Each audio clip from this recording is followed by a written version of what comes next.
ناموس رسالت کا مطلب کیا ہے؟ ناموس رسالت کہتے ہیں رسول پاک کی عزت، حضور پاک صلی اللہ تعالی علیہ وسلم کی عزت کی حفاظت، یہ تمہاری ذمہ داری ہے میرے عزیزو۔ در حقیقت دیکھا جائے تو یہ سنت الہی ہے، اللہ تبارک و تعالیٰ خود اپنے حبیب پاک کی عزت کی حفاظت فرماتا ہے، پہلے سے اور آج بھی اور قیامت تک رسول پاک کی عزت کی حفاظت ہوتی رہی تھی۔ یہ اور بات ہے کہ مولا ان محافظین میں جسے چاہے منتخب فرماتا ہے۔ جب وہ اپنے نبی کی عزت کی حفاظت کے لیے چنتا ہے تو ضروری نہیں کہ انسانوں کو ہی چنا جائے، کبھی جانور بھی رسول پاک کی عزت کی حفاظت پر آ جاتے ہیں۔ میں شروع سے بات لے کر کے چلتا ہوں، اتنا احساس تو ہے مسلمانوں ہمارے اندر ہونا چاہیے کہ ہم نے اپنے نبی پاک کا کلمہ پڑھا، ہم نے اپنی جانیں ان کی بارگاہ میں دینے کا وعدہ کیا ہے۔ کیا یہ ہم بچپن سے نہیں پڑھتے آئے؟ جو جان مانگو تو جان دے دیں، جو مال مانگو تو مال دے دیں، مگر یہ ہم سے کبھی نہ ہوگا، نبی کا جاہو جلال دے دیں۔ بچپن سے ہم پڑھتے آئے، حضور پاک صلی اللہ تعالی علیہ وسلم کی غلامی میں موت بھی قبول ہے، یہ ہم کہتے آئے۔ آج بھی نعرے میں ہم کہتے ہیں فدا کا ابی و امی یا رسول اللہ، میرے ماں باپ، اے اللہ کے رسول آپ پر قربان۔ اے عزیزان گرامی وقار، جب تمہارے اتنے بڑے نعرے ہیں اور اتنے اہمیت والے نعرے ہیں تو تم سے امتحانات بھی ویسے ہی لیے جائیں۔ جو آدمی جتنی بڑی بات کرتا ہے اتنی بڑی آزمائش سے گزارا بھی جائے گا۔ اب میں آپ کو بتاتا ہوں کہ حضور پاک صلی اللہ تعالیٰ علیہ وسلم کی عزت کی حفاظت کا اتنا احساس تو ہر مسلمان کو ہونا چاہیے، ہر مسلمان کو، جتنا مدینہ طیبہ میں حضور پاک صلی اللہ علیہ وسلم کی سواری اور حضور کے خچر کو بھی تھا۔ جس خچر پر رسول پاک صلی اللہ تعالیٰ علیہ وسلم سوار ہوتے تھے، جانتے ہیں ان کی تاریخ پڑھو، اس خچر کو بھی عاشقان رسول نے صرف گدھا یا خچر کہہ کر نہیں پکارا، حضرت یافور کہا۔ یافور نام تھا، جانور ہے، لیکن خیبر کے موقع پر جب حضور پاک صلی اللہ تعالیٰ علیہ وسلم جنگ خیبر میں تھے تو ایک یہودی کے ماتحت یہ خچر تھا۔ پھر جنگ ختم ہونے کے بعد آپ کے حوالے یہ آیا، یافور نام کا خچر کسے کہتے ہیں؟ جو گدھے اور گھوڑے سے تھوڑا سا بیچ میں، گدھے سے بڑا اور گھوڑے سے چھوٹا۔ یہ یافور حضور پاک صلی اللہ تعالیٰ علیہ وسلم کی خدمت میں آیا۔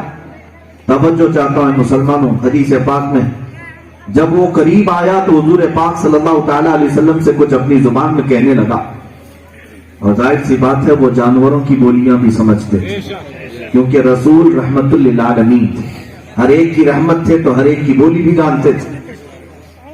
وہ خچر یافور اپنی زبان سے کچھ کہنے لگا تو حضور پاک نے اپنے کان لگائے۔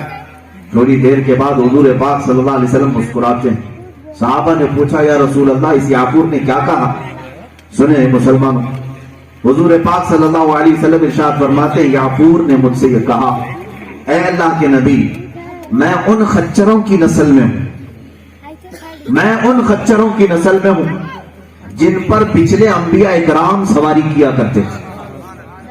پچھلے انبیاء بنی اسرائیل میرے باپ داداؤں کی پشت پر سواری کرتے تھے، اور ان خچروں کی نسل میں میں آخری خچر باقی رہ گیا، اور ان نبیوں میں آپ آخری نبی۔ ختم نبوت کا عقیدہ تو خچر کا بھی تھا۔ خچر کہتا ہے کہ میں ان خچروں میں آخری بچا ہوں، اور ان نبیوں میں آپ آخری رسول ہیں۔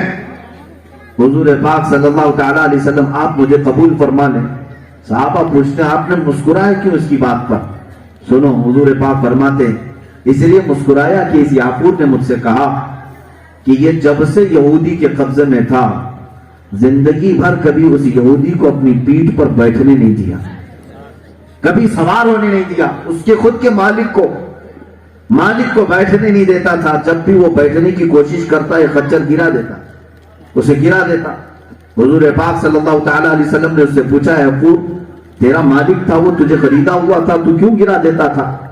خچر کہتا ہے اس لیے کہ مجھے میرے باپ داداؤں نے وصیت کی تھی کہ تیری پیٹھ صرف رسول اللہ کے لیے، تیری پیٹھ آخر الانبیاء کے لیے ہے۔ میں نے اپنی پیٹھ کو اتنا سنبھال کر کے رکھا کہ کسی یہودی کو سوار ہونے نہیں دیا، اب تک میں نے اپنی پشت کو سنبھال رکھا ہے، یا رسول اللہ آپ کی سواری کی۔ عزیزان گرامی وقار، اتنا احساس تو ناموس رسالت کا ہونا ہی چاہیے۔ جس پشت پر رسول پاک سوار ہونے والے، اس پشت کو اس نے کبھی غلیظ ہونے نہیں دیا، کسی نجس شخص کو بیٹھنے نہیں دیا۔ آج اے مسلمانوں، تمہاری نسبتیں رسول پاک سے جڑی ہوئی ہیں، تمہارے نام کے ساتھ محمد احمد لگا ہوا ہے، تمہاری تمام تعریفیں حضور پاک کے نام کے ساتھ وابستہ ہیں۔ دنیا تمہیں محمد عربی کے غلام کی حیثیت سے پہچانتی ہے، لیکن پھر دیکھو تم نے کس کو اپنی جگہ پر، اپنی پیٹھ پر جگہ دے دیا، اپنے سر پر جگہ دے دیا، اپنے کندھوں پر اٹھا لیا۔ آج ہم دیکھ رہے ہیں کیسے کیسے گدھوں کو اٹھا کر کے ہم گھوم رہے ہیں، ایسے ایسے نجس لوگوں کے جھنڈے اٹھا کر کے گھوم رہے ہیں۔ تمہاری حیثیت نہیں ہے یہ، تم رسول اللہ کے لیے ہو۔ کنتم خیر امت اخرجت للناس، قرآن نے تمہیں خیر امت کہا ہے۔ کسی کی جے وجے کیوں پکارے، کیا غرض ہم کو، ہمیں کافی ہے سید اپنا نعرہ یا رسول اللہ۔ اس شعر کی طرف واپس آ جاؤ کہ اپنا سب کچھ گنبد خضرا کل بھی تھا اور آج بھی ہے۔ تمہاری نسبتیں صرف رسول پاک صلی اللہ تعالیٰ علیہ وسلم سے مضبوط ہونے کی دیر ہے۔ دنیا جانتی ہے جس دن یہ بیدار ہو کر اپنی نسبتیں مضبوط کر لے گا تو پھر بہتوں کی نیند حرام ہونے والی، بہتوں کا سونا مشکل ہو جائے گا۔ جس دن تم یہ احساس کر لو جو فاضل بریلوی امام عشق و محبت نے بریلی کی سرزمین سے پکار کر کہا تھا، دہن میں زباں تمہارے لیے، بدن میں ہے جہاں تمہارے لیے، ہم آئے یہاں تمہارے لیے، اٹھے بھی وہاں تمہارے لیے۔ حضور پاک صلی اللہ تعالیٰ علیہ وسلم کے لیے ہماری پوری زندگی ہے۔ جس دن تم یہ احساس کر لو گے تو ساری کھوئی ہوئی عزتیں اور وقار واپس تمہیں مل جائیں گی۔ ساری چیزیں، تخت و تاج کیا چیز ہے، لوح و قلم تیرے ہیں، کی محمد سے وفا تو نے تو ہم تیرے ہیں۔ یہ جہاں چیز ہے کیا، لوح و قلم تیرے ہیں، شرط صرف رسول پاک کی طرف واپس آنے کی۔ ناموس رسالت کی دفاع اور اس کی حفاظت کا احساس اتنا تو ہو کہ ہم اپنے آپ پر کسی کو حاوی ہونے نہ دیں، اس لیے کہ ہم نے اپنی گردن صرف رسول اللہ کے نام پر رکھی ہے۔ ہم اپنی آنکھوں میں کسی اور کا جمال بسنے نہ دیں، اس لیے کہ ہم نے ان آنکھوں کو بچا رکھا ہے دیدار مصطفیٰ کے لیے۔ ان جوانوں سے میں پوچھتا ہوں جو کسی ایک حسینہ پر دل دے بیٹھتے ہو اور اپنی زندگیاں تباہ و برباد کر جاتے ہو، ایسے بھی عاشق دیکھے جو زہر کھا کر مر گئے کسی حسینہ کے نام پر، کسی محبوبہ اور معشوقہ کے نام پر پھانسی پر چڑھ گئے۔ اے میرے عزیزو، تمہاری زندگی اتنی ہلکی اور آسان تو نہیں تھی کہ کسی ایک خاتون کے لیے تم اپنی پوری زندگی دے دیتے۔ یاد رکھو، کسی معشوقہ پر مر بھی گئے تو تمہیں مردہ کہا جائے گا، لیکن نام مصطفیٰ پر کٹ بھی جاؤ تو تمہیں قرآن بھی زندہ کہتا ہے۔ قرآن بھی زندہ کہتا ہے، لا تقولوا لمن يقتل في سبيل الله اموات، اللہ کی راہ میں جو مارے جائیں انہیں مردہ نہ کہو۔ اگر تم نام مصطفیٰ پر 1000 ٹکڑوں میں بھی تبدیل ہو جاتے، قرآن تمہاری زندگی کی شہادت دے رہا، آج ہی نہیں بلکہ قیامت تک تمہارا نام امر ہو جاتا۔ ہر محفل میں تم چمک رہے ہوتے، ہر محفل کی جان بن گئے ہوتے۔ بس سمجھنے کی دیر ہے۔ آج اس مجمع میں میں پوچھتا ہوں، کون ہے جو اعلیٰ حضرت امام احمد رضا کو دیکھا ہوا ہے؟ کون ہے جو ان سے ملا ہوا ہے؟ کون ہے جو ان کی محفل میں بیٹھا ہوا؟ کوئی نہیں ہوگا آج کے زمانے میں، لیکن ہماری محفلیں، ہماری تقریریں، ہمارے جلسے ان کے نام سے گونجتی ہیں۔ کیوں گونجتی ہیں؟ جگہ جگہ عشق و محبت، اعلیٰ حضرت کیوں کہا جاتا ہے؟ آج اس راز کو بھی سمجھ کر کے اٹھو ہے مسلمانوں، بریلی والے کا نام اس لیے پکارا جاتا ہے، اس لیے نہیں پکارا جاتا کہ پٹھان خاندان سے تھے، افغان سے آئے ہوئے تھے، اس لیے پکارا جاتا ہے کہ زندگی بھر اس امام نے قلم اٹھایا تو صرف ناموں سے رسالت کا دفاع کیا۔ جب کبھی حضور پاک کی شان میں کوئی گستاخی کرتا، قلم اٹھاتا، کتابوں کی کتابیں لکھ ڈالتا، اور پھر مرجھائے ہوئے دلوں کو حوصلہ دیتے ہوئے کہتا، تم مرجھانا مت، بلکہ بارگاہ مصطفیٰ میں کبھی بھی اس طرح سے عرض کرنا، کروں تیرے نام پہ جاں فدا، نہ بس ایک جہاں دو جہاں فدا، دو جہاں سے بھی نہیں جی بھرا، کروں کیا کروڑوں جہاں نہیں۔ میرے عزیزوں، آج ہمارے جلسوں کی جان اور رونق جو اعلیٰ حضرت کا نام بنا ہوا ہے وہ اس لیے کہ رسول پاک کی زندگی اور رسول پاک کے نام کی پوری زندگی پر وہ حفاظت کرنے پر لگ گئے. ان کے خاندان کو 1000 گالیاں دی گئی. ایک لائن مجھے بتا دو کہ کہیں انہوں نے ان گالیوں کا جواب دیا ہو. ایک لائن لے کر کے آؤ. کئی 1000 صفحات پر لکھ دینے والا وہ امام، لیکن ایک لائن بھی نہیں لکھا ان گالیوں کے جواب میں جنہوں نے ان کے باپ کو بولا، دادا کو بولا، ماں کو بولا، بیوی کو بولا، پتہ نہیں کس کس کو کوستے رہے ظالم دشمن. لیکن جب بھی ان تانوں سے تنگ آتے تو یوں کہتے ایک طرف آدائے دین، ایک طرف ہے حاسدین، بندہ ہے تنہا شاہ تم پہ کروڑوں درود. اور کسی اور سے شکایت بھی کرنے نہیں گئے اعلیٰ حضرت، بلکہ جب کبھی لوگ پریشان بھی کرتے تو یوں کہتے تم ہو حفیظ و مغیث، کیا ہے وہ دشمن خبیث. تم ہو حفیظ و مغیث، کیا ہے وہ دشمن خبیث. یا رسول اللہ تم ہو تو پھر خوف کیا، تم پہ کروڑوں درود. آپ ہیں ہمارے ساتھ تو پھر خوف کس بات کا. عزیزان گرامی، جلسوں کی رونق، محفلوں کی جان یوں ہی نہیں بنائی جاتی. اور بھی بہت سارے آئے اور چلے گئے لیکن سب کے نام نہیں پکارے جاتے. قبرستان میں لاکھوں کی تعداد میں سوئے ہوئے ہیں، بہتوں کی قبروں کی تختیاں بھی بجھ گئی، پتہ بھی نہیں چلتا. لیکن کچھ نام محفلوں میں ہمیشہ کے لیے زندہ رہتے ہیں. کیوں زندہ ہو جاتے ہیں؟ جو حق کے نام پہ مرتے ہیں. اللہ اللہ موت کو کس نے مسیحا کر دیا. آپ ایک بات یاد رکھ لیں، اللہ تبارک و تعالیٰ نے یہ زندگی جو تمہیں دی ہے امانت کے طور پر دی. تم اپنی آنکھوں کو آوارہ نہ کرنا، ان آنکھوں کو دنیا کے حسن سے میلا نہ کرنا، ان آنکھوں کو سنبھال کر کے رکھو. آج کے زمانے میں دنیا تمہارے امتحانات کی گھڑی لے کر کے آ چکی ہے. رات کی تاریکی جیسے ہی آتی ہے میں نوجوانوں کو دیکھتا ہوں، اس موبائل نے ان کو ایسا وحشی بنا دیا، ایڈکٹ بنا دیا. جتنا پہلے کبھی کوئی چرسی یا کوئی نشیڑی اتنا نشہ نہ کرتا ہوگا جتنا آج موبائل کا نشہ کیا جاتا ہے. میرے عزیزوں، اس نے تمہارے بہت سارے اخلاقیات کو چھین لیا. تم کیا سمجھتے ہو پردے کی اوٹ میں بیٹھ کر کے میں گندی اسکرین کو دیکھتا رہوں کوئی کچھ نہیں کہے گا؟ میں اشلیل تصویریں دیکھتا رہوں، اس میں گندی ویڈیو دیکھتا رہوں، کوئی کچھ نہیں دیکھتا، کوئی کچھ نہیں کہتا ہے؟ تم کیا سمجھتے ہو؟ یعلم خائنۃ الاعین وما تخفی الصدور. مولا قرآن میں فرماتا ہے وہ تمہاری آنکھوں کی خیانت کو بھی دیکھ رہا ہے، تمہارے دل میں گزرنے والے اقوال کو بھی دیکھ رہا ہے. تمہارا کوئی عمل اس سے پوشیدہ نہیں. میں تو صرف یہ کہنے کے لیے بات چھیڑا کہ ایک خچر نے اپنی پیٹھ صرف اس لیے سنبھال رکھی تھی کہ مصطفیٰ سوار ہونے والے ہیں، میرے آقا سوار ہونے والے ہیں. یہ ناموس رسالت کی حفاظت ہے میرے عزیزوں. کاش تم بھی اپنے ہاتھ سنبھال کر کے رکھتے کہ اس سے مجھے مصطفیٰ سے مصافحہ کرنا ہے. اپنے ہاتھوں کو غلاظت میں جانے سے بچا لیتے کہ ان ہاتھوں سے مجھے میرے مصطفیٰ کریم سے مصافحہ کرنا ہے. ان آنکھوں کو بچا کر رکھ لیتے کہ میں دنیا نہ دیکھوں تو کوئی پرواہ نہیں.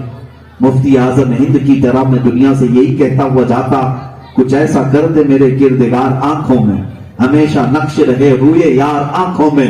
انہیں نہ دیکھا تو کس کام کی ہے یہ آنکھیں کہ دیکھنے کی ہے ساری بہار آنکھوں میں. جنہوں نے اپنی آنکھیں بچا کر رکھی دنیا کے فحش چیزوں کو دیکھنے سے، لہو و لعب کو دیکھنے سے، گندی تصویریں اور گندی فحش چیزوں کو دیکھنے سے اپنی آنکھوں کی حفاظت کی، ان آنکھوں میں جلوہ رسول آ ہی گیا. موت سے پہلے انہوں نے اپنے نبی کو دیکھ ہی لیا.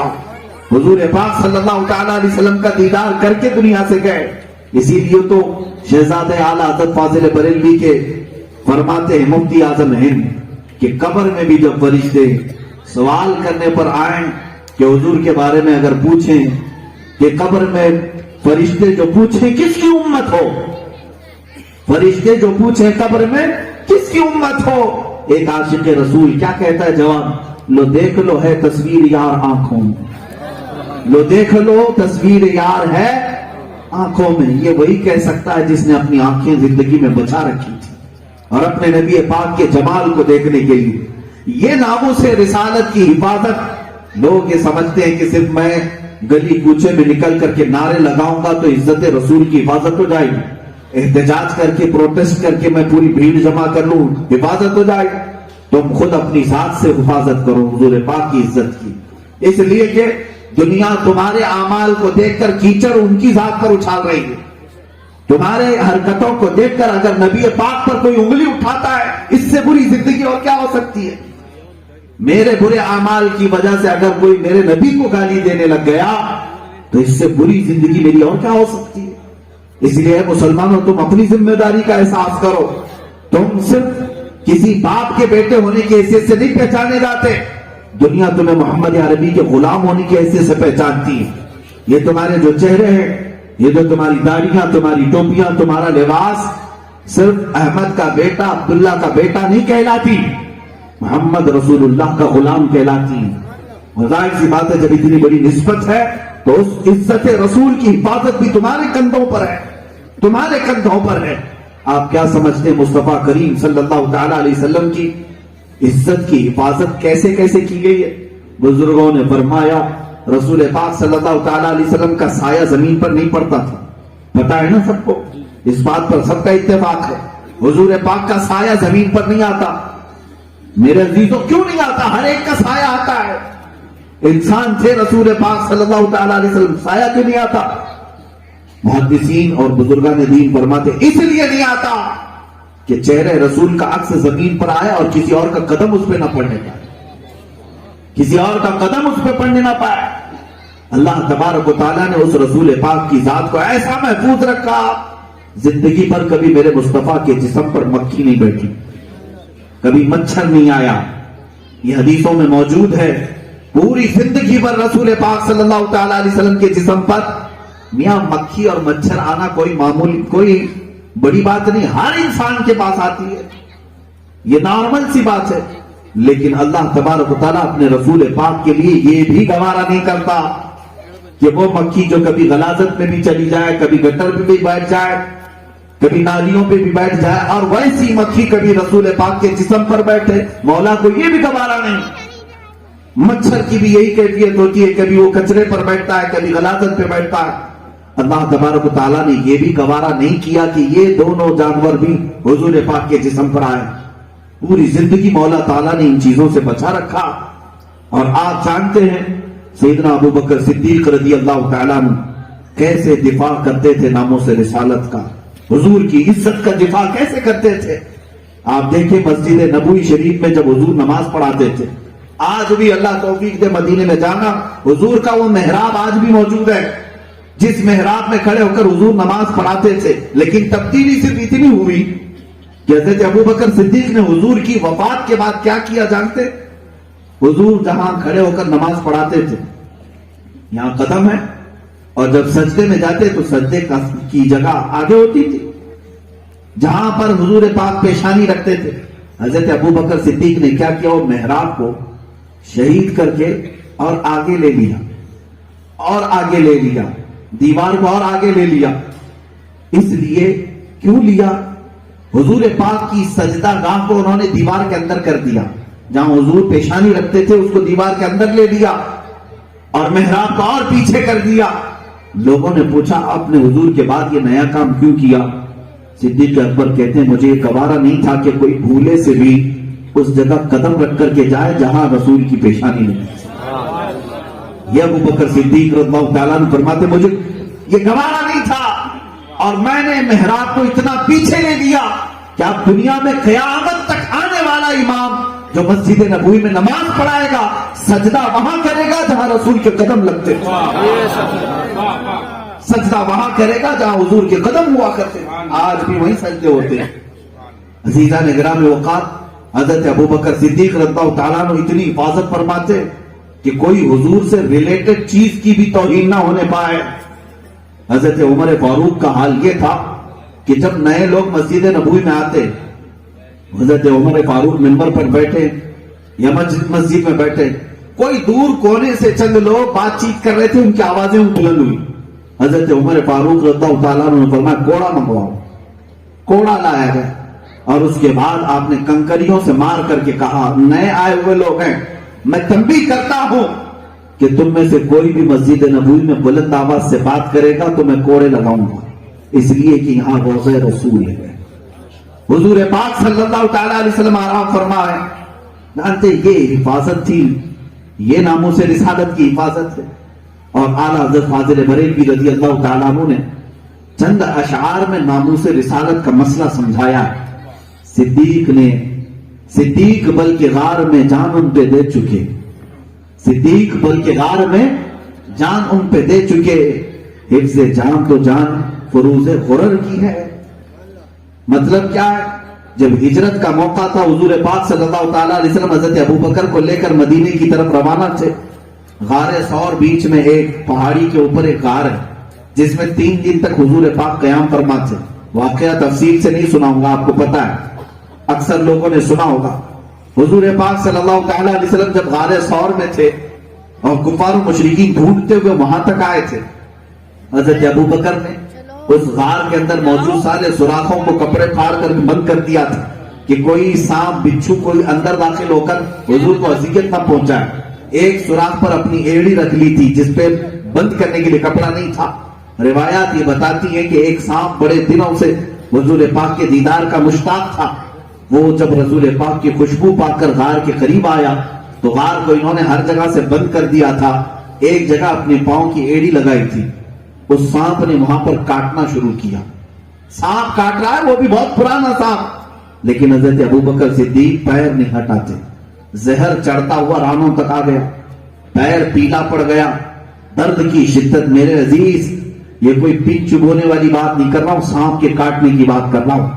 سانپ کا کاٹا ہوا جانتا ہے کہ بسمل کی طرح تڑپتا رہتا ہے زہر جب چڑھتا ہے، لیکن حضرت ابوبکر صدیق سانپ کے زہر کو برداشت کرتے رہے، اس لیے کہ رسول پاک ان کے زانوں پر سر رکھ کر آرام کر رہے تھے۔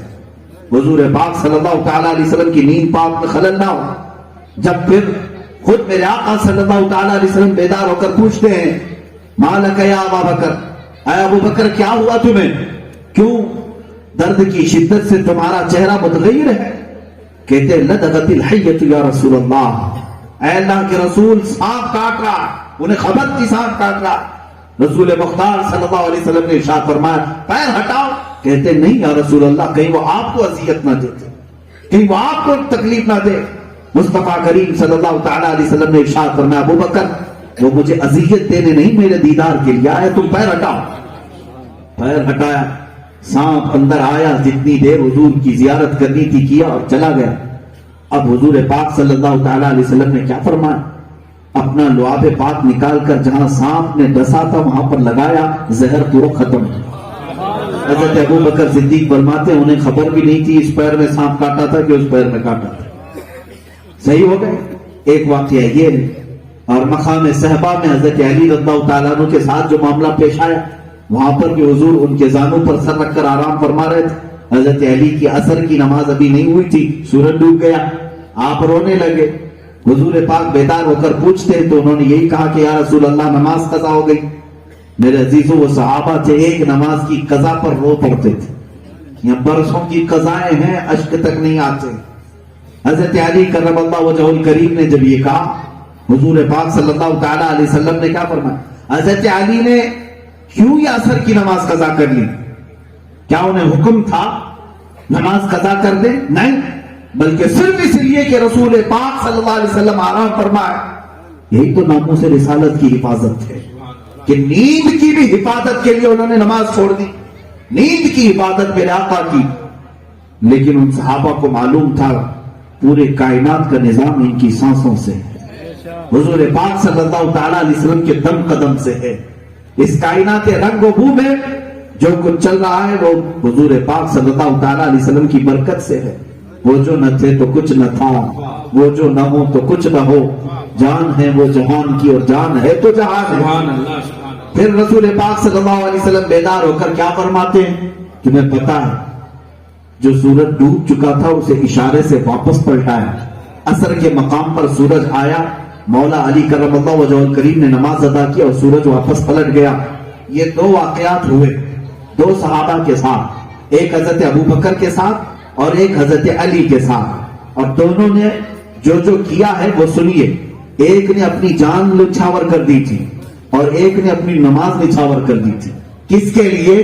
صرف ناموس مصطفیٰ کے لیے، صرف عزت مصطفیٰ کے لیے۔ اعلیٰ حضرت عظیم البرکت فاضل بریلوی فرماتے ہیں صدیق بلکہ غار میں جان ان پہ دے چکے، اور حفظ جان تو جان فروز خرر کی ہے۔ مولا علی نے واری تیری نیند پر نماز، مولا علی نے واری تیری نیند پر نماز، وہ بھی اثر جو سب سے اعلیٰ خطر کی ہے۔ ہاں ان کو جان اور انہیں پھیر دی نماز، ہاں ان کو جان اور انہیں پھیر دی نماز۔ رسول اللہ نے انہیں ان کی جان واپس کر دیا اور ان کی قضا نماز واپس کر دیا۔ اس سے پتہ یہ چلا کہ ناموس مصطفیٰ میں اگر کوئی چیز کھو جائے کہیں جاتی نہیں، واپس لوٹ کر آتی ہے۔ ہاں ان کو جان، انہیں پھیر دی نماز، پر وہ تو کر چکے جو کرنی بشر کی ہے۔ ثابت ہوا کہ جملہ فرائض فروع ہیں، یہ ہے ناموس مصطفیٰ۔ ثابت ہوا کہ جملہ فرائض فروع ہیں، جتنے بھی فرض ہیں یہ بعد میں ہے ان کا نمبر، اصل الاصول بندگی اس تاجور کی ہے۔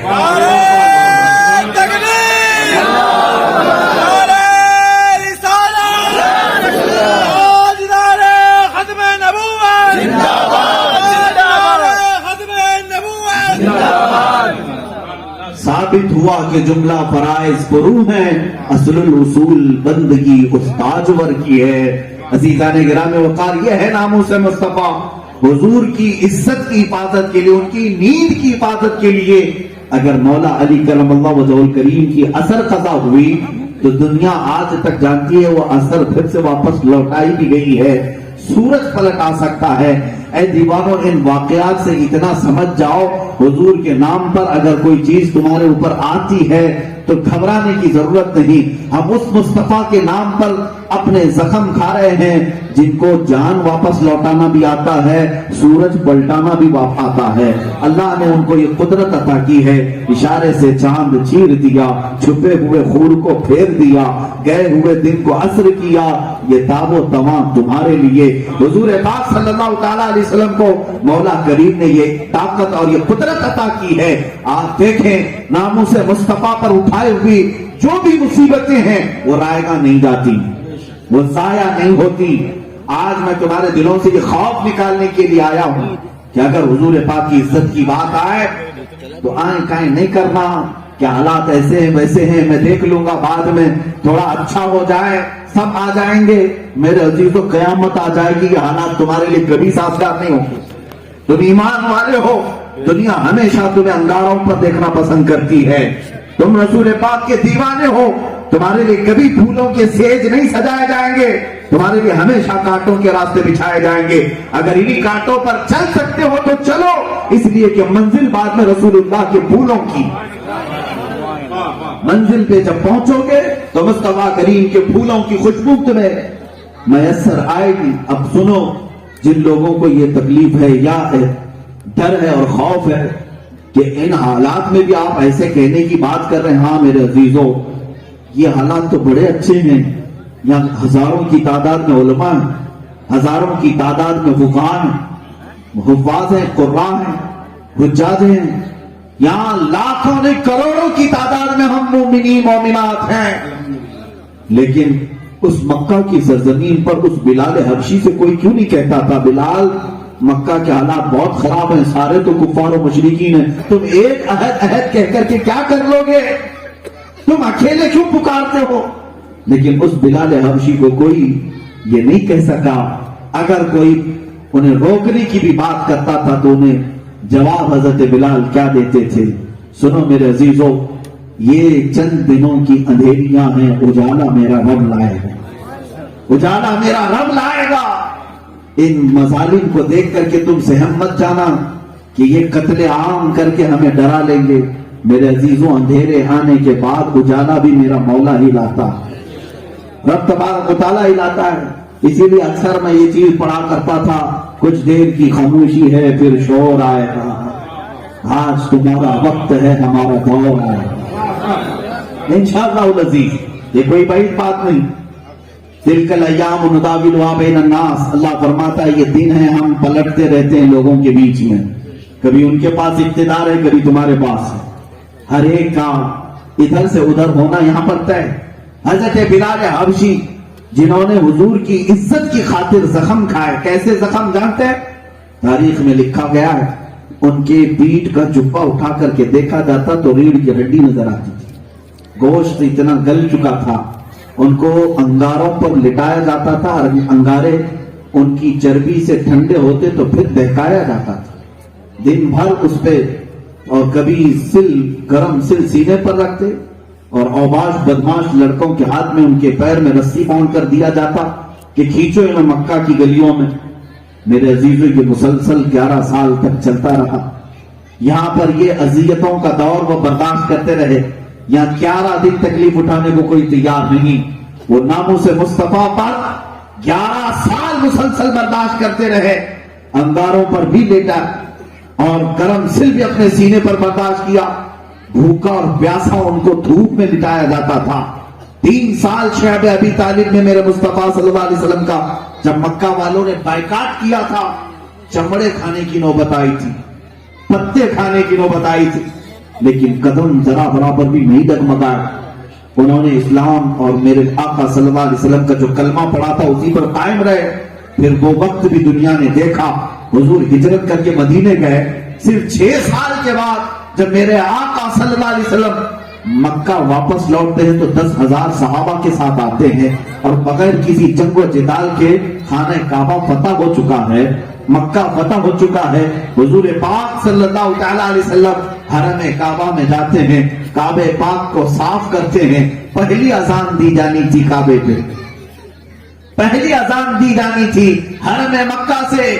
رسول پاک صلی اللہ تعالیٰ علیہ وسلم کے ارد گرد ہزاروں صحابہ کھڑے تھے، ان صحابہ میں میرے آقا نے بلال حبشی کو بلایا، کہا ہے بلال آؤ کعبے کی چھت کے اوپر چڑھ جاؤ اور وہاں سے اذان دو۔ کبھی آپ نے محسوس کیا، واقعہ سنا ہوگا، حضرت بلال حبشی نے کعبے کی چھت پر چڑھ کر اذان دی۔ اذان تو کسی چھوٹے سی جگہ سے بھی دی جا سکتی ہے، اونچے ٹیلے پر کھڑے ہو کر دی جا سکتی، کعبے کی چھت پر کیوں چڑھائے گا؟ اور اس کے بعد پھر کعبے کی چھت سے اذان نہیں دلائی جاتی، وہ ایک ہی مرتبہ ہوا۔ حضور پاک صلی اللہ تعالیٰ علیہ وسلم نے دوسرے صحابہ کی بجائے بلال کو کھڑا کیا، دنیا کو یہ میسج دینا تھا، جو مصطفیٰ کے نام پر زخم کھاتا ہے، جو میرے مصطفیٰ کے نام پر تکلیفیں اٹھاتا ہے، اے دنیا والوں دیکھ لو اپنی آنکھوں سے، کعبہ بھی اس کے تلووں کے نیچے، وہ کعبے کی چھت پر بھی چڑھ جاتا ہے۔ مولا جب عزتوں سے نوازتا ہے تو کائنات اس کے قدموں میں رکھتا ہے۔ عزیزان گرامی اوقات، تم کیا سمجھتے ہو کہ دنیا کی آئی ہوئی یہ مصیبتیں، یہ تکلیفیں ہم سب کے ایمان کو ختم کر دیں گے یا اسلام کو یہ ختم کر دیں گے؟ ہرگز نہیں ہو سکے گا۔ قرآن کہتا یریدون لیطفئوا نور اللہ بافواہہم، یہ اپنے منہ کے پھوکوں سے اللہ کے چراغ کو بجھانا چاہتے ہیں اور اللہ اپنے نور کو مکمل کر کے رہے گا۔ آج اے مسلمانوں تمہارے امتحان کا وقت ہے، ایک بات یاد رکھ لینا، تمہارے سے اسلام کی حفاظت نہیں ہے، اسلام اپنی حقانیت کی بنیاد پر چل رہا ہے، قرآن اپنی حقانیت کی بنیاد پر قیامت تک قائم رہنے والا ہے، لیکن صرف تمہارا یہ آزمانے کا وقت ہے، تمہارے یہ امتحان کا وقت ہے، دیکھا جائے گا تم کتنے سیریس تھے، تم اپنے دین کے لیے کتنے سیریس تھے، تم اپنے نبی پاک کے لیے کتنے مخلص تھے، زندگی بھر ان کے نام کا کھاتے رہے، پیتے رہے، ان کا صدقہ پوری زندگی بھر کھاتے رہے، جب مصیبتیں آئی اللہ کی بارگاہ میں اس نبی کا واسطہ لے کر کے دعا کرتے رہے، بچے نہ ہو تو حضور کا نام لے کر دعا کرتے رہے، اور کون کون سی مصیبتوں میں یاد نہیں کیا۔ لیکن اے مسلمانوں، آج ان کی ذات پر جب حملے ہو تو کیا تم اپنے گرم بستروں پر آرام کر کے سوچتے ہو حق ادا ہو جائے گا؟ حضور پاک صلی اللہ تعالیٰ علیہ وسلم کو بھتی گالیاں دی جا رہے ہو تو تم خاموش بیٹھنا پسند کرو گے؟ یہاں سے سمجھ جانا آج کے بعد کہ جو رسول پاک صلی اللہ تعالیٰ علیہ وسلم کی توہین سن کر برداشت کرنے والا دل رکھتا ہے، بزرگوں نے فرمایا وہ مردہ آدمی ہے، وہ مرے ہوئے لوگ ہیں، اور ان مرے ہوئوں سے کوئی اور توقع بھی مت رکھنا۔ ہاں حضور پاک صلی اللہ تعالیٰ علیہ وسلم کی شان میں توہین سن کر بے قرار ہو جاتے ہو، بے قابو ہو جاتے ہو، بے چین ہو جاتے ہو، اللہ کا شکر ادا کرو کہ ابھی اللہ نے دل زندہ رکھا، تمہارا ضمیر زندہ ہے۔ اسی لیے تو شاعر نے کہا تھا بتلا دو گستاخ نبی کو غیرت سنی زندہ ہے، ان کے نام پہ مر مٹنے کا جذبہ کل بھی تھا اور آج بھی ہے۔ میں اپنی اس قوم سے مایوس اور نا امید نہیں ہوں، مجھے پتا ہے کہ یہاں کا بچہ بچہ اپنی گردن لے کر حاضر ہونے کو تیار ہے. بس دیر ہے کسی اعلان کی، بس دیر ہے کسی ایک رہنما کی، بس دیر ہے کسی ایک لائن کی. ہمیں پتا ہے ہماری قوم کے متعلق رسول پاک صلی اللہ تعالیٰ علیہ وسلم سے کتنی محبت کرتے ہیں ہمیں معلوم. میں ممبئی کی سرزمین پر دیکھتا رہا. ایک مرتبہ ایک علاقے میں کسی دعوت پر گیا تھا اور وہاں سے آنے کے وقت دیکھا باہر جھگڑا چل رہا ہے. کچھ جھگڑا ہوا. ایک نوجوان، شکل سے تو پتہ نہیں چلتا تھا کون ہے، لیکن لوگوں نے بتایا کہ مسلمان ہے، کیونکہ پھٹی جینس ہے، ادھر ادھر ڈیزائن کی داڑھی ہے، ہپی کٹ ہے، بال الگ الگ، یہ فیشنیبل جیسے تیسے ایک لڑکا لیکن کسی اور کے ساتھ لڑائی کر رہا تھا. میں نے کہا ان لوگوں کا حال ہی ہے، روز کی بات. یہ اسی طرح لڑتے گھونسے مار رہا تھا، سامنے والے مار مار کے تھک گیا. لوگوں نے چھڑایا اور ادھر آیا میرے پاس، اس کو لے آئے، اس کو کچھ سمجھا دیں، یہ ہائپر ہو جا رہا ہے. کہا یہ کون ہے؟ کہا جس کے گھر آپ آئے تھے ان کا پڑوسی ہے، آنا جانا. میں نے بلایا، بیٹا یہ لڑائی جھگڑے اچھی چیز نہیں ہے، کیوں تم تماشا بنا رہے؟ میں یہ بات کیوں عرض کر رہا ہوں؟ بتاتا ہوں کہ میں اپنی قوم سے مایوس اور نا امید نہیں. وہ اگرچہ پھٹی جینس والا تھا، ہپی کٹ رکھا ہوا، الگ الگ قسم کی داڑھی رکھا ہوا. میں جب اس کو سمجھانے لگا تو اس نوجوان نے کیا کہا جانتے؟ حضرت مجھے معاف کرنا، یہ جو میں لڑائی کر رہا تھا، یہ جس کو میں مار رہا تھا، اس نے جو میرے ساتھ کیا وہ میں آپ کو بتاتا ہوں. بات میرے پیسے کے لین دین کی نہیں ہے یا ہمارے آپس کے اخلاقی جھگڑے کی نہیں ہے. بات چل رہی تھی رسول پاک صلی اللہ علیہ وسلم کی. سامنے والے نے صرف اتنا کہا کہ رسول پاک نے جھوٹ کہا تھا. مجھ سے یہ برداشت نہ ہوا اور میں نے اسے گھونسے جھڑ دیے، 2 دانت بھی توڑ دیے. اس دن مجھے احساس ہونے لگا قوم مسلم بد عمل تو ہو گئی، ابھی غدار نہیں ہوئی. یہ رسول پاک کی امت عمل سے کوری تو ہو رہی ہے، لیکن میرے مصطفیٰ کی غدار ابھی نہیں ہوئی ہے. ان کے اندر ابھی بھی اتنا ضمیر زندہ ہے کہ کوئی اگر بھونکے تو اس کی زبان کھینچنے کی بھی طاقت ہمارے بچوں کے اندر. الحمدللہ. آپ کیا سمجھتے ہیں کہ مجھ فقیر کی جو ایک امیج آپ کے سامنے ہے، بڑی دور سے ایک خبیث پاکھنڈی کو انہوں نے چیلنج کیا تھا مباہلے کا. میرے عزیزوں، یہ صحرا صرف میرے سر نہیں جاتا. مجھے آج اس بات کا یقین ہے کہ یہ تو میں نے اپنے قوم کی ترجمانی کی تھی، ورنہ ہمارے ہر محلے میں ایسی چنگاریاں موجود ہیں جو بڑے بڑے محلوں کو بھی خاک میں ملا سکتے. الحمدللہ ہمیں اس بات کا احساس ہے.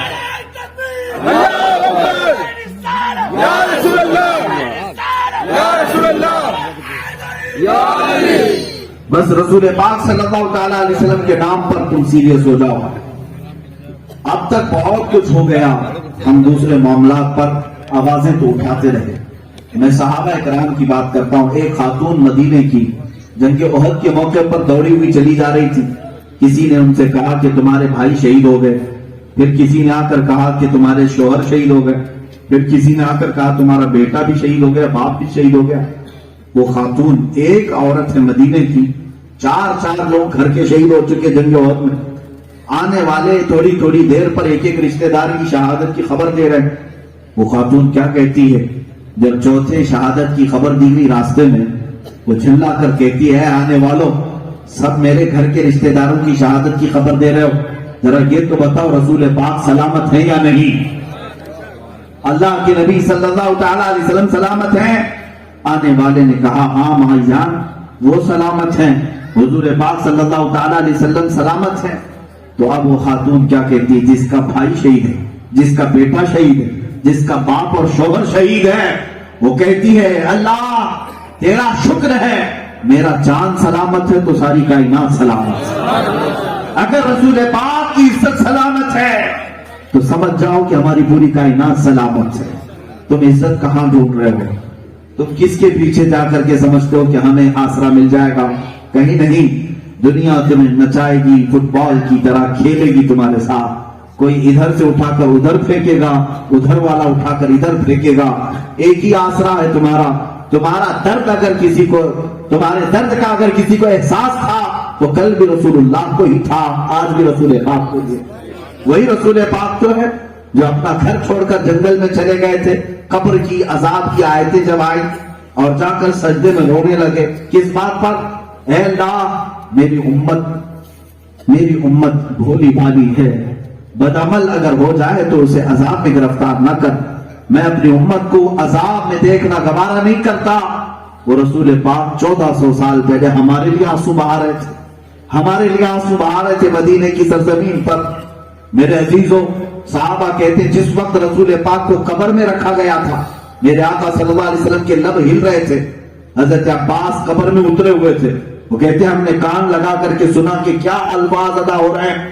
وہ کہتے ہیں حضور پاک اس وقت بھی کہہ رہے تھے رب اغفر لی امتی فإنہم لا یعلمون، اے اللہ میری امت کو معاف کر دینا اس لیے کہ وہ نہیں پہچانتی، مجھے نہیں جانتی ہے۔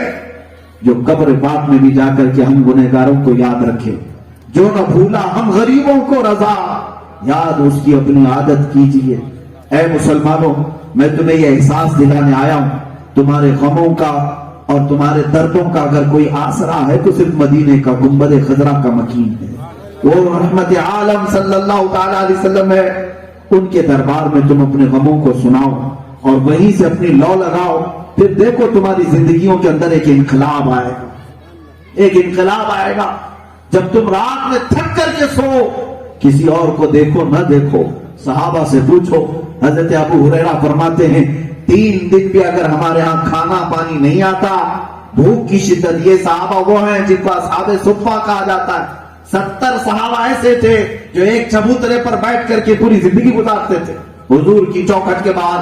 ان میں سے ایک حضرت ابو ہریرہ ہیں، فرماتے ہیں کبھی کبھار 2-2 3-3 دن تک کوئی کھانے کی چیز نہیں آتی، بھوک سے پیٹ تک لگ جاتا، لیکن ہم گھبراتے نہیں، بلکہ شدت کی جب بھوک لگتی تو رسول پاک کے چہرے کو دیکھتے تھے، حضور پاک کے چہرے کو دیکھتے، ہمارے بھوک کا احساس بھی ختم ہوتا۔ اس چہرے پاک میں نور تو اللہ نے رکھا ہی تھا، تمہارے پیٹ کی غذا بھی تھی، تمہاری آنکھوں کی شفا بھی تھی۔ آج اگر غموں سے تم بھی چور ہو جاتے، دنیا اگر تمہیں 1000 پریشان کرے، کاش تم تھک ہار کر کے اپنے بستر پر آ کر اس رسول رحمت کو یاد کرتے، میرے آقا آؤ کہ منتج ہوئی ہے تیری راہ میں اکھیاں بچھاتے بچھاتے۔ سنا ہے آپ ہر عاشق کے گھر تشریف لاتے ہیں، میرے گھر میں بھی ہو جائے چراغاں یا رسول اللہ۔ یقیناً وہ رحمت عالم صلی اللہ تعالی علیہ وسلم جو ایک ہرن کی آواز کو سن کر اس کی مدد کے لیے جاتے ہوں، ایک لکڑی کے رونے کی آواز سن کر خطبہ چھوڑ کر کے آتے ہوں، ایک اونٹ اپنے مالک کی شکایت کرے حضور اس کی سننے کے لیے چلے جاتے ہوں۔ تم تو امتی ہو، تم تو امتی ہو، اس رسول پاک کے قصیدہ خواہ ہو، اس رسول پاک کی تعریف کرنے والے ہو۔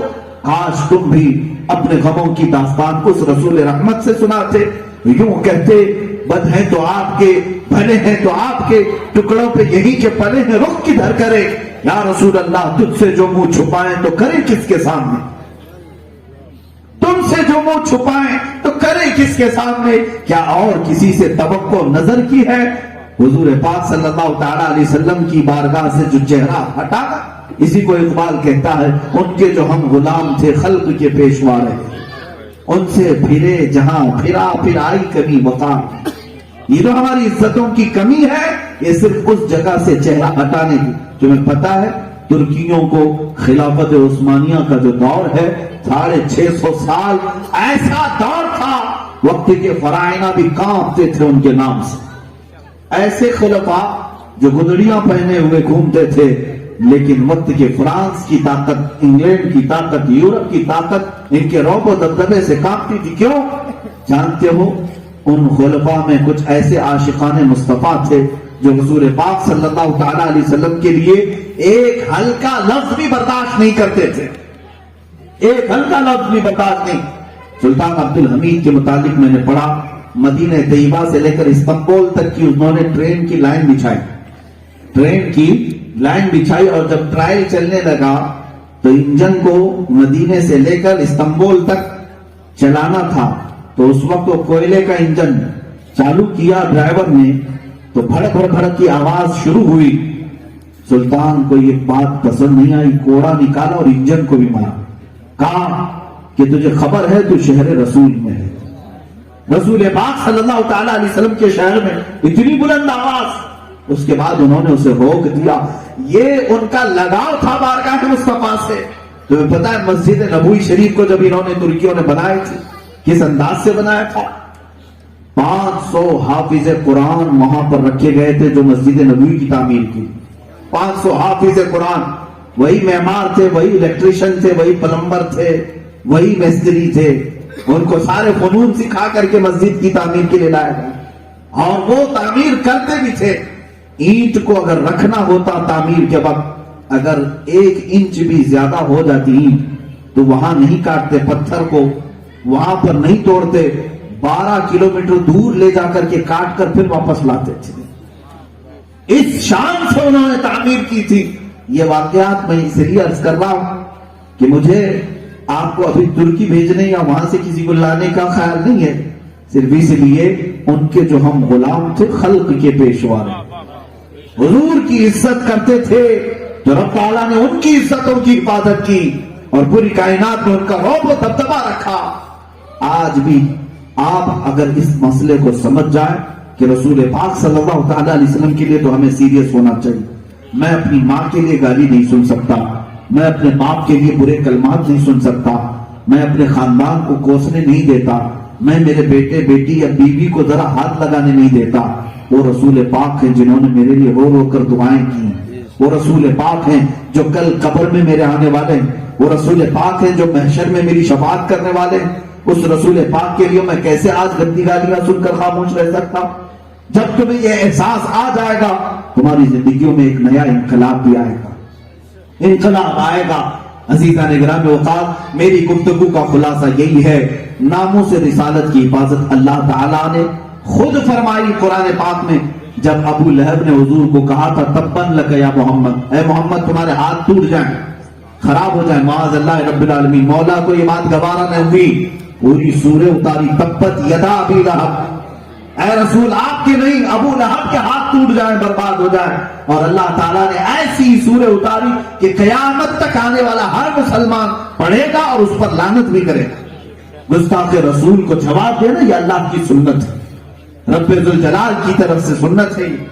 جب مکہ والوں نے تانا مارا اور ابو لہب نے کہا ان نشان حضور کو کہ تمہاری نسل کٹ گئی، تینوں بیٹے تمہارے انتقال کر گئے بچپن میں، اب تمہاری نسل نہیں چلے گی، اتنی بات حضور کے لیے ابو لہب نے کہا تو اللہ نے آیت پوری نہیں سورہ نے اتاری، انا اعطیناک الکوثر فصلی لربک وانحر ان شانئک هو الابتر. اے محبوب آپ نہیں، آپ کا دشمن کٹی ہوئی نسل کا. ابو لہب اس کی اولاد ملتی ہے کہیں؟ ختم ہو گئی نسل. لیکن مصطفیٰ کریم کی اولاد سادات کرام ہر علاقے میں تمہیں ملے گی. حضور کی نسل کی بھی مولا نے حفاظت فرمائی. بات یہ کرنی ہے کہ حضور کی عزت کی حفاظت خود رب ذوالجلال نے فرمائی اور تمہیں حکم دیا گیا اے مسلمانوں حضور کی عزت کی بات آ جائے تو سیریس ہو جاؤ، مذاق مستی چھوڑ دو، اس کو ہلکے میں لینا چھوڑ دو. بہت سارے لوگ یہ سمجھتے ہیں یہ بھی کوئی پولیٹیکل ایشو ہوگا، یہ بھی کوئی الیکشن کا مدعا ہوگا. میرے عزیزوں یہ الیکشن کا ایک مدعا نہیں ہے، ہماری پورے جینے مرنے کا مدعا ہے، ہماری زندگیوں کا مسئلہ ہے. اور ایک بات یاد رکھ لیں، حضور پاک صلی اللہ تعالیٰ علیہ وسلم کی عزت کے لیے اگر تم سیریس نہیں ہوئے اور یہ سوچتے رہے کہ کچھ حالات بگڑ جائیں گے، کچھ ہو جائے گا، امام غزالی نے اس بات کو بھی لکھا ہے چند دن اس امت کو انتظار کرنے دو، انتظار کرنے دو، ان پر وہ وقت آئے گا کہ دنیا ان کے ماؤں بہنوں کو بازار میں لا کر نیلام کرے گی، یہ کچھ نہیں کر سکیں گے، ان کے بچوں کے چھیٹڑے اڑا دیے جائیں گے، کچھ نہیں کر سکیں گے. میرے عزیزوں وہ وقت آ جائے گا اگر حضور پاک صلی اللہ تعالیٰ علیہ وسلم کی عزت کے لیے کھڑے ہونے کا احساس نہیں رہا. آج ہم جو حالات دیکھ رہے ہیں یہ یوں ہی نہیں ہوئے. پڑوس میں جو آگ لگی ہوئی ہے تم کیا سمجھتے ہو اس کی چنگاریاں تمہارے گھروں کو نہیں جلائیں گے؟ چاہے وہ آسام ہو، کشمیر ہو، تیری پورا ہو، یہاں پر جو ننگا ناچ ظلم کا ناچا جا رہا ہے، تم اگر محو خواب و آرام سے چادر اوڑھ کر سوتے ہو تو یہ بھی تمہاری خام خیالی ہے. اٹھو وہ گھر نہ حشر نہ ہوگا پھر کبھی، دوڑوں کے زمانہ چال اپنی چل گیا. میرے عزیزوں یہ فارم مرغیوں کی طرح تو نہ بنے کہ بغل والی مرغی کٹ رہی ہے اور یہ چرنے میں تیار ہے، ابھی یہ دانے چگ رہی ہے، یہ فارم مرغیوں کا حال تو یہی ہے، بغل میں قصاب اس مرغی کی گردن کاٹ رہا ہے اور باقی مرغیاں اپنے دانے چکنے میں مصروف ہیں۔ چکن کھانے کی وجہ سے زیادہ شاید یہ فطرت آ گئی ہو۔ میرے عزیزوں، مومنین کی مثال تو یہ ہے، ایک مومن کو بھی تکلیف ہو تو میرے آقا فرماتے ہیں جیسے ٹھوکر لگے تو پورے جسم میں بخار آتا ہے، ایک عضو کو تکلیف ہو تو پورے جسم میں تکلیف ہونی چاہیے۔ تم آج درد کا احساس کرنا بھی بھول رہے ہو تو پھر ظاہر سی بات ہے کہ تمہارے ساتھ بھی یہ ٹرائل چلے گا، یہ ہر جگہ چلے گا، اس لیے بیدار ہونے کی ضرورت ہے۔ آج احساس بیدار کرو۔ اور اخیر میں اپنی گفتگو میں، کسی کو برا لگتا ہے، بعض جگہ پر مجھ سے یہ کہا جاتا ہے کہ آپ ٹھیک ہے جو اللہ رسول کی باتیں کہنی وہ کہہ دیجئے، لیکن یہ پالیٹکس پر اور راجنیتی پر آپ بات مت کریں تو اچھا رہے۔ میرے عزیزوں، میں اپنے لوگوں کی بات نہیں کر رہا ہوں، ان لوگوں کی جو پرمیشن دیتے ہیں، جلسوں کی لیتے ہیں، نکالتے ہیں، ان لوگوں کی طرف سے ہمیں بات آتی۔ کیوں؟ تم یہ چاہتے ہو کہ ان کو نشے میں ہی رکھا جائے، ان کو کوئی سیاسی شعور بیدار کرنے والا آئے ہی نہیں۔ ہماری اس قوم کو تم ہمیشہ چاکلیٹ دے دے کر 5-5 سال تک کھلاتے رہ جاؤ اور یہ کبھی کھڑا ہونا ہی نہ سیکھے۔ عزیزان اکرام وقار، میں کسی پارٹی کا نمائندہ بن کر تمہارے پاس نہیں آیا، اس بات کی وضاحت کرتا ہوں، لیکن رسول رحمت صلی اللہ تعالی علیہ وسلم کے غلام کی حیثیت سے اتنی بات یاد رکھوں گا، کسی کی جے بھی جے کیوں پکارے، کیا غرض ہم کو، ہمیں کافی ہے سید اپنا نعرہ یا رسول اللہ۔ بس جہاں پر میرے نبی پاک کی عزت سلامت ہے، ہمارے لیے کوئی دوسرے مسئلے میں کوئی دشواری نہیں ہے۔ اور اگر رسول پاک صلی اللہ تعالی علیہ وسلم کی عزت پر حفاظت کی کوئی بات نہیں کرتا تو میرا ویسا کوئی لیڈر ہی نہیں ہے۔ ہم نہ اسے نیتا مانتے نہ لیڈر مانتے جو میرے مقدسات پر حملہ ہونے پر بھی ایک بات نہ کر سکے۔ عزیزان گرامی وقار، اس شعور کو بھی بیدار کرو۔ یہ باتیں میں کیوں کہہ رہا ہوں آپ اچھی طرح سے سمجھ سکتے ہیں۔ تمہارے پاس اللہ نے عقل بھی دیا ہے اور موجودہ طاقت اور پاور بھی دیا ہے، تم لوگوں کو دھول چٹانا بھی جانتے ہو، لوگوں کو ان کی اوقات یاد دلانا بھی جانتے ہو، مگر بس اپنے عقل اور دماغ کا استعمال بھی کرو۔ اللہ اس کے رسول صلی اللہ تعالیٰ علیہ وسلم کے لیے اخلاص پیدا کرو۔ اپنے آپ کو اتنا گرانا مت کہ کوئی 500 میں تمہیں خرید لے جائے، اتنا زیادہ اپنے آپ کو زمین پر نہ گرا دینا گٹر اور نالی میں کہ کوئی 1000 پہ تمہاری قیمت لگا سکے۔ اے مسلمانوں، تمہارے چہرے تو رسول اللہ سے نسبت رکھتے ہیں، تمہارے دامن حضور پاک سے نسبت رکھتے ہیں، تم کو 500-1000 میں خریدنے کی بات بڑا افسوس ہوتا ہے۔ میں تو اس بات کا اعلان کرتا ہوں، ہمیں خریدنے کی بات تو چھوڑو، پوری دنیا کروڑوں کی قیمت لگا کر ایک غلام مصطفیٰ کی جوتی بھی نہ خرید سکے۔ کیوں؟ اس لیے کہ ہمارا ہی تو یہ عقیدہ ہے، جب تک بکے نہ تھے تو کوئی پوچھتا نہ تھا، جب تک بکے نہ تھے تو کوئی پوچھتا نہ تھا۔ یا رسول اللہ، تم نے خرید کر ہمیں انمول کر دیا، اگر تم انمول ہو تو بکنا چھوڑ دو۔ اگر تم رسول پاک صلی اللہ تعالیٰ علیہ وسلم سے اپنے رشتے مضبوط رکھتے ہو تو کوئی بھی آ کر کے تمہیں راتوں رات بہکا کر کے نہ چلا جائے، کوئی بھی آ کر کے تمہیں چاکلیٹ پکڑا کر کے نہ چلا جائے کہ سو جا منا سو جا۔ جس طرح سے ماں سلا دیتی ہے اس طرح سے تمہیں بھی لوریاں سنا کر کے کچھ پارٹیاں سلا کر چلی جاتی ہیں تاکہ تم احساس نہ کر سکو اور کبھی تم حقوق مانگ نہ سکو۔ مجھے پتا ہے ایک حکایت میں نے پڑھی تھی، ایک بادشاہ نے اپنے وزیر کو بلا کر پوچھا، میری کرسی لمبی دیر تک اگر چلانا ہے تو کیا کروں، رعایا کو کتنے پالیسیاں دوں؟ ظاہر سی بات ہے بہت ساری پالیسیاں نکالی جاتی ہیں اور بہت سارے انعامات دیے جاتے ہیں۔ وزیر نے کہا کوئی پالیسی کوئی مشن نکالنے کی ضرورت نہیں، میری ایک بات پر عمل کر لیجئے۔ کہا کیا؟ کہا دنیا بھر کا نشہ منگواؤ اور اپنی رعایا کو نشے کا عادی بناؤ، سب کو چرس گانجا بھنگ پلاتے رہو۔ بادشاہ نے خوب پیسے لٹائے چرس گانجا بھنگ پلانے کے لیے۔ وزیر نے کہا کہ جب یہ سارے چرسی ہو جائیں گے تو تمہاری کرسی کی کس کو فکر ہے، اس کو 2 ٹکے کا نشہ مل جائے بس وہ کافی ہے، سوتا رہے گا۔ میرے عزیزوں، دنیا یہی چاہتی ہے کہ یہ کبھی بیدار نہ ہو سکے، کبھی حقوق کا مطالبہ نہ کر سکے۔ یہاں تو بات ایسی ہے کہ اگر میں نظام مصطفیٰ کی بات کروں تو مجھے آتنکوادی کہہ دیں،